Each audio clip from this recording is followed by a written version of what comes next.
একটা ছোট্ট গ্রাম, নাম করিমপুর। এখানে রফিক নামে এক কৃষক বাস করে।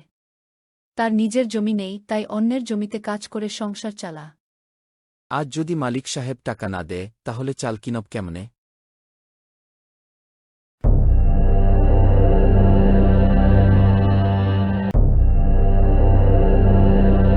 সাহেব, গত সপ্তাহে যেই জমিতে কাজ করছিলাম ওই টাকার অর্ধেকটা যদি আজ দিতেন।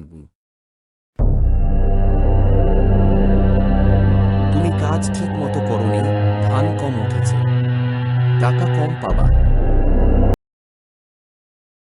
আচ্ছা সাহেব।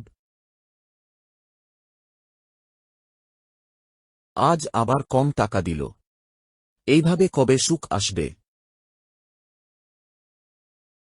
তুমি মন খারাপ করো না, আল্লাহ একদিন পথ খুলে দেবেন গু। হাসান ছোট হলেও মাথায় বড় স্বপ্ন ছিল। সে চায় নিজের জমিতে ফসল ফলাতে, অন্যের না। এই ফসল কে লাগিয়েছে? আমি সাহেব।